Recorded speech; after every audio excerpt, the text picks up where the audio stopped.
Varicose veins కి సరైన చికిత్స కోసం సంప్రదించండి ఎవిస్ హాస్పిటల్. అంగుళ్యగ్రైరరుణకిరణైర్ముక్త సంవృద్ధరంధ్రం వారం వారం వదనమరుతా వేణుమాపూరయంతం వ్యత్యస్తాంఘ్రిం వికసకమలఛాయ విస్తారినేత్రం వందే బృందావన సుచరితం నందగోపాలసూనుం. చక్కగా వేణువు వాయిస్తున్న మురళీకృష్ణుణ్ణి తలుచుకుందాం. భాగవత కథాసుధ తరువాయి భాగంలోకి వచ్చాం. అక్రూరుడితోటి బలరామకృష్ణులు ఇద్దరు మధురా నగరానికి చేరారు. అయితే అక్రూరుడు మా ఇంటికి రామని అడిగినా కూడా యాదవ కులానికి శత్రువైనటువంటి కంసుడి సంహరణ తర్వాతే మీ ఇంటికి వస్తానని కృష్ణుడు మాటిచ్చి పంపించేశాడు. అక్రూరుడు కాస్త అసంతృప్తితోటి ఆయనకు బాధగా ఉంది. కృష్ణుడిని తన ఇంటికి తేలైపోయినే, తన ఇల్లు పావనం కాలేదే అని ఆ దిగులతో ఆయన బాధపడుతూ వెళ్ళిపోయాడు. వీళ్ళిద్దరూ మధ్యాహ్నపు వేళకి నాన్నని బాబాయిల్ని వాళ్ళని వీళ్ళని చుట్టుపక్కలందరినీ బయట ఉన్నటువంటి వనంలోనే విడిచిపెట్టి గోపాలకుడితో కొంతమంది స్నేహితులతో కలిసి ఊరు చూడ్డానికి బయలుదేరారు బలరామకృష్ణులు ఇద్దరు. ఎలా చూస్తున్నాడంటే అగట్టలు, కోటలు, బురుజులు, పతాకాలు, రాజభవనాలు, వీధులు, గుర్రాలు, రథాలు, వీరులు, ఏనుగులు, మేడలు, వాద్యాలు, యువతులు, ధాన్యాలు, ధనాలు, గొప్ప గొప్ప ఉద్యానాలు, నడబావులు, వీటి వల్ల అత్యంత శోభతో ఒప్పారేటువంటి మధురా నగరాన్ని చూస్తున్నాడట కృష్ణుడు. ఇద్దరు కలిసి ఊళ్ళో తిరుగుతున్నారనమాట. వీళ్ళు పల్లెటూళ్ళలో ఉన్నారు. పల్లెటూరే కాదు, అదంతా అడవి. వాళ్ళకల్లా పచ్చటి చెట్లు, చేమలు, జంతువులు, ఆవులు, దూడలు, ఎడ్లు, గోవత్సాలు, గోపబాలకులు తప్పిస్తే ఇంకా ఏమీ లేవు. వాళ్ళకి తెలిసినవి తాడి చెట్లు, వనాలు, గోవర్ధనగిరి, అదే తెలుసు. ఇక్కడికి వచ్చేసరికల్లా కృష్ణుడికి ఏం వింత, భగవంతుడికి వింత కాదు, ఇదంతా ఆయన సృష్టే. బలరామకృష్ణులకి వింతం లేదు. ఆయనతో పాటు ఉన్నటువంటి మిగిలిన గోపబాలుడందరికీ వింత. కృష్ణ కృష్ణ అజ్జుడు ఇజ్జుడు, ఆ ఇల్లు ఎంత ఎత్తుందో ఈ గోడ ఎంత ఎత్తుందో అని చూపిస్తున్నారు. అట్లా చూసుకుంటూ వెళ్తున్నారు. చూస్తూ ఉంటే ఈ ఊళ్ళోకి ప్రవేశిస్తుంటే మామూలుగా ధనుర్యాగం ఒక పెద్ద ఫంక్షన్ ఒకటి జరగబోతోంది, వీళ్ళంతా వస్తున్నారని తెలుసు. ఊళ్ళో చెప్పుకుంటున్నారనమాట. ఈ ఆడపిల్లలు ఒకళ్ళనొకళ్ళు పిలుచుకుంటున్నారట. నందుని తపస్సుడికి అంటే ఇతను వసుదేవుని కుమారుడేనని అందరికీ, కొంతమందికి తెలుసు, అందరికీ తెలియదు. ఈ వరుణుడు నందుడి తాలూకు తపోఫలితంగా పుట్టినటువంటి కుమారుడు. పైగా ఈయన ఎలాంటి వాడు, కరుణా సముద్రుడు, ఇందిరా సుందరిని చేపట్టినవాడు. విష్ణువే సాక్షాత్తు నందుని ఇంట్లో పుట్టాడని చెప్పుకుంటున్నాము.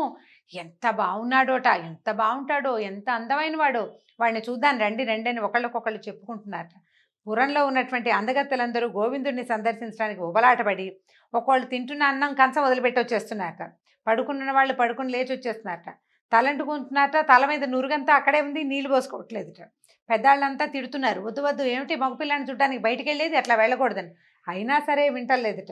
పిల్లల్ని ఎత్తుకున్న వాళ్ళు, తల్లులు కూడా పిల్లల్ని దింపేశారు. సగం అలంకరణలతోటి, సగం సగం చీరలతోటి, సగం నగలు, సగం దండలు, మైపూతలు అవి మొహానికి రాసుకోవాల్సిన చేతులది మొహం మీద రాసుకుని కొంతమంది, సగం వస్త్రాలు ధరించిన వాళ్ళు అట్లా పరుగులు పెడుతూ బయటికి వెళ్ళి చూస్తున్నారట.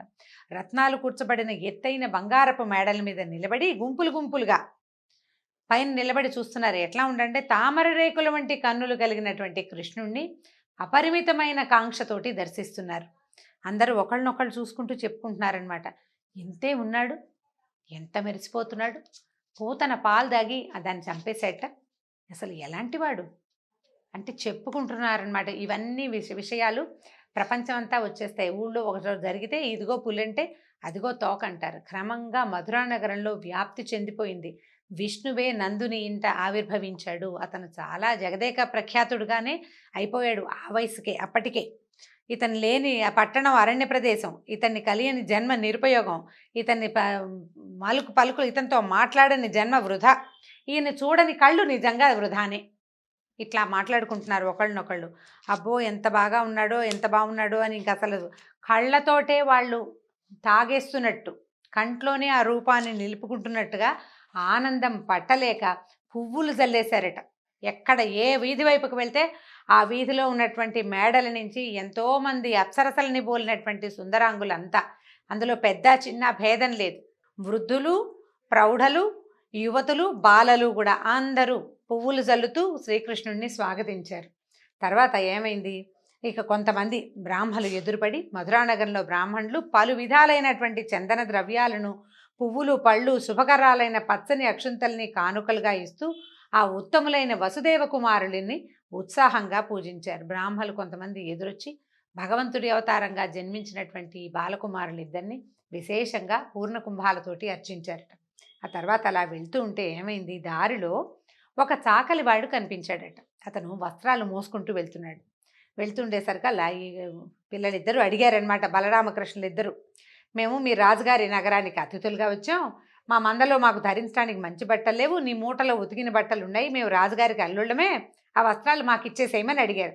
అడిగేసరికల్లా రజకుడికి కోపం వచ్చిందట చాకలివాడికి. ఏమిరా డింబక, ప్రభుగారి వస్త్రాలు మీకు ఇవ్వమంటావా, ఇది న్యాయమా, ఆ బట్టలు వేసుకోవడానికి యోగ్యులేనా మీరు, మీకు ఇలా పైగా పాలు పెరుగు నెయ్యి అవి ఎక్కువ తిని తల కొవ్వింది, మీకు ఉచితంగా వస్తున్నాయని బాగా పాలు పెరుగు తింటున్నారు, దాంతో మీకు తల కొవ్వెక్కింది, మీకు కాకపోతే ఇలాగ గొల్లలు అంటే జాతి పేరు చెప్పటం లేదండి, గొల్ల అంటే ఇదేదో కులం అని భావించడానికి వీల్లేదు, భాగవతంలో ఉన్న పదమే ఇది. గొల్లలంటే గోవులని కాచేవాడు అని అర్థం, అంతే. అయితే మీకు ఇలాంటి మాటలు ఎలా వస్తాయి, రాజుగారి బట్టల్ని అడుగుతావా నువ్వు, రాజుగారి ఆగ్రహానికి నువ్వు గురవుతావు, ప్రాణాలు పోగొట్టుకుంటావు, అసలు మా రాజుగారి సొమ్ము ముట్టుకోవడానికి రాజులే భయపడతారు, నీ బతికెంత నువ్వెంత, ఇలా బట్టలు అడుగుతావా, నీకు ఇంత రాజస్వా అని పోపో అని కసిరేశాడు. కసిరేసేసరికల్లా కృష్ణుడి కోపం వచ్చిందట. రెచ్చిపోయి మాట్లాడుతున్నటువంటి వాడి పొగరబోతూ వదరబోతూ అయిన చాకలి వాడిని చూసి ఏం చేశాడట, ముంజేతుతో తల ఊడిపడేటట్టుగా కొట్టేట, ఒకటే దెబ్బ, తల పగిలిందనమాట. ఆ పైనుంచి మేడల మీద నుంచి చూస్తున్న వాళ్ళు, కింద నిలబడి వినోదం చూస్తున్న వాళ్ళు, చోద్యం చూసేవాళ్ళు చాలామంది ఉంటారు కదా, అందరు అదిరిపోయారు. ఒక్క దెబ్బకి పడిపోయాడేమిటి, పిల్లాడెంతున్నాడు, వీడి దెబ్బ ఏమిటి, ఒకటే దెబ్బ పడేసరికల్లా కింద పడిపోతే వీళ్ళు ఏం చేశారు, బట్టలు కింద పడిపోయిన వాడిని చూసి మిగిలిన వాళ్ళ చాకళ్ళంతా పరిగెత్తేశారు. పరిగెత్తేసరికి వీళ్ళు ఏం చేశారు, తమకు కావాల్సిన బట్టలన్నీ తీసుకుని వాళ్ళిద్దరూ తమకు కావాల్సినవి తీసుకున్నారు. మిగిలిన పిల్లలంతా చాలామంది గ్రూప్ వచ్చారు కదా వెనకాల, అందరూ బట్టలు ఏరుకున్నారు ఆ మూటల్లో నుంచి. ఇంతలో ఒక చేనేతో పని చేసే ఒక సాలివాడు ఆ దారిలో వస్తున్నాడు. వీళ్ళని చూసేసరికల్లా మామూలుగా వస్త్రాలు అవి చేసేవాళ్ళు చూడండి, బట్టల పని చేసే వాళ్ళకి చక్కటి పర్సనాలిటీ వాళ్ళు ఉన్న వాళ్ళని చూడంగానే వీళ్ళకి ఈ వస్త్రం సూట్ అవుతుందని ఒక ధ్యాస కలుగుతుంది, ఒక ఆలోచన. డిజైనర్స్కి మంచి పర్సనాలిటీ ఉన్న మోడల్స్ కావాల్సినట్టుగా వీళ్ళిద్దరిని చూసేసరికల్లా అతను ఆనందం పట్టలేకపోయాడు. నా వస్త్రాలు వీరి యందు చాలా శోభిస్తాయని భావించి చక్కటి మెత్తనైన వస్త్రాలని, పలు రంగులు కలిగినవి, ఎన్ని రకాల రంగులో చిత్ర విచిత్ర వర్ణాలతో నేసిన వస్త్రాలన్నిటినీ వాళ్ళకి సమర్పించాడట. నా దయతో ఆల్రెడీ వీళ్ళు కొత్త బట్టలు కట్టుకుని ఉన్నారు, అయినా సరే ఆనందంగా అతను ఇస్తున్నటువంటి ఉత్తరీయాలని వాటిని తీసుకున్నారు. చాలా సంతోషించి వాళ్ళకి ఏం చెప్పాడంటే ఐశ్వర్యాదుల్ని అనుగ్రహించి తన సారూప్య సంపత్తిని కూడా ప్రసాదించాడు. సారూప్యం అంటే మనం కార్తీక పురాణంలో చెప్పుకున్నాం, సారూప్యం అంటే భగవంతుని వంటి రూపాన్ని వాళ్ళు కూడా పొందుతారు అని, మరణానంతరం అన్నమాట. తర్వాత ఏం చేశారు వీళ్ళు, పువ్వులు కట్టే సుధాముడు అనే ఒక అతని ఇంటికి వెళ్ళారట, మాలాకారుడు సుధాముడు అనేవాడు. వెళ్ళేసరికల్లా చాలా ఆనందించాడు, చక్కగా అర్ఘ్యం పాద్యం ఇచ్చి కూర్చోబెట్టాడు, తాంబూలము గంధము ఇచ్చి ఏమన్నాడంటే, అయ్యా ప్రపంచానికే అధికారమూర్తులు మీరు, ధరణీ చక్రాన్ని సంరక్షించటానికి, భూదేవిని సంరక్షించేందుకు అవతరించిన మహానుభావులు, మీ రాక వల్ల మా వంశం పావనమైంది, మా ఇల్లు సిరి సంపదలతో నిండిపోయింది, నా జన్మ ధన్యమైంది, నన్ను ఏం చేయమంటారు, నేను మీ బంటుని సెలవివ్వమన్నారు.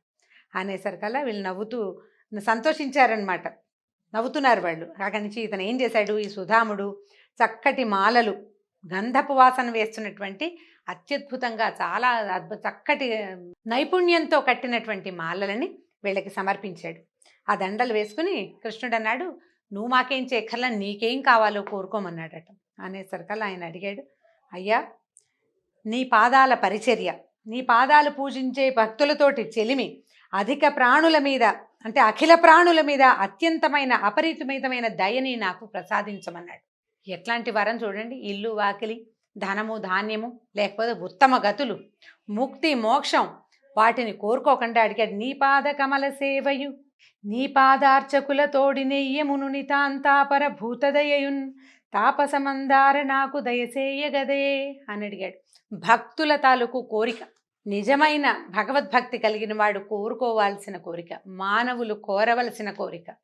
ఎందుకంటే అశాశ్వతమైన వాటిని వేటిని కోరుకోకుండా ఏమడుగుతున్నాడు, ఎప్పటికీ భగవంతుని యొక్క పాదచర్యలు, ఆయన పాదాలని పరిచర్య చేయటమే, భగవంతుని మీద నుంచి దృష్టి పక్కకి తొలగిపోకుండా ఉండే విధానం.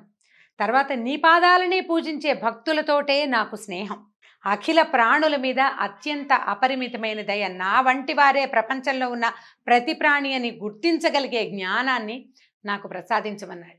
కులశేఖరాల వారు రచించిన ముకుందమాలలో కూడా ఇలాంటి శ్లోకమే ఉంటుందండి.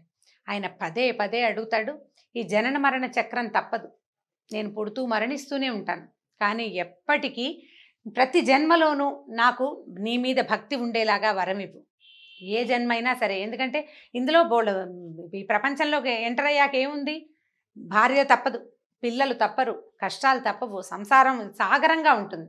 అయినా కూడా నాకు నీ మీద ప్రీతి, భగవంతుని పట్ల విశ్వాసము తొలగిపోని వరాన్ని ఇవ్వమని అడుగుతాడు. నిజమైన భక్తులు కోరుకోవలసిన మహత్తరమైన కోరిక. భాగవతం చదివితే మనకి ఇలాంటివి చాలా తెలుస్తాయి.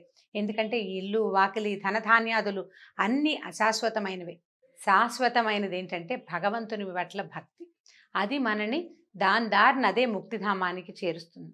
ఇలా అడిగినటువంటి సుధాముణ్ణి కృష్ణుడు అనుగ్రహించాడు. అతనికి బలము, ఆయుష్యము, తేజస్సు, యశము, సిరి సంపదలు కరుణించి అతని ఇంటి నుంచి బలరామ సహితుడై బయలుదేరి రాజవేధిలోకి వెళ్ళిపోయాడు. అక్కడి నుంచి బయలుదేరి వెళ్ళిపోయారు వీళ్ళిద్దరు. ఇప్పుడు చూడండి, ముందు మొట్టమొదట నీకెందుకు బట్టలు అని అడిగిన వాడిని, అన్నవాడినేమో దండించాడు. నీకు కావాల్సింది నువ్వు ఎంతో బాగున్నావు, నీకు నా దగ్గర ఉన్నవి ఇస్తాను అని భగవంతుడికి అంటే తన దగ్గరున్న వస్త్రాన్ని సమర్పించినటువంటి సాలివాడినేమో అనుగ్రహించాడు. అతనికి కావలసినవి ఇచ్చాడు. చివరికి మూడో వ్యక్తిగా ఎదురుపడినటువంటి సుధాముణ్ణి అతను కోరిన కోరిక, అతను కోరింది ఎంత అత్యద్భుతమైన కోరిక, అతని కోరికతో పాటు భూమి మీద అతను ఉన్నన్నాళ్ళు అతనికి బలాన్ని, ఆయుష్ని, తేజస్సుని, యశస్సుని, సిరి సంపదల్ని కూడా కరుణించాడు. భగవంతుణ్ణి ఆశ్రయించవలసిన విధానం ఏమిటి అనేది భాగవతంలోనే తెలియబడుతుంది. ఒక దశమస్కంధమే కాదు, భాగవతం మొదటి నుంచి చివరి దాకా ప్రతి చోట భగవంతుణ్ణి ఆశ్రయించవలసిన విధానం ఏమిటి, మనం పరానికి కోరుకుంటే ఇహం కూడా మనకి లభిస్తుంది. నాకు నువ్వే కావాలి అంటే నా దగ్గరికి చేరేదాకా నువ్వు హాయిగా ఉండమంటాడు భగవంతుడు. కష్టాలు పడుతూ ఉండు అని చెప్పడు, నీ చావు నువ్వు చావమనడు. తన సారూప్యాన్ని అనుగ్రహిస్తాడు, తనలాగా ఉండే అవకాశాన్ని భక్తులకు ఇస్తాడు. ఈ రకమైన చర్చతోటి ఈ భాగాన్ని ఇంతటితో సమాప్తం చేద్దాం. తరువాత ఏం జరిగిందో వచ్చే భాగంలో తెలుసుకుందాం. నమస్కారం.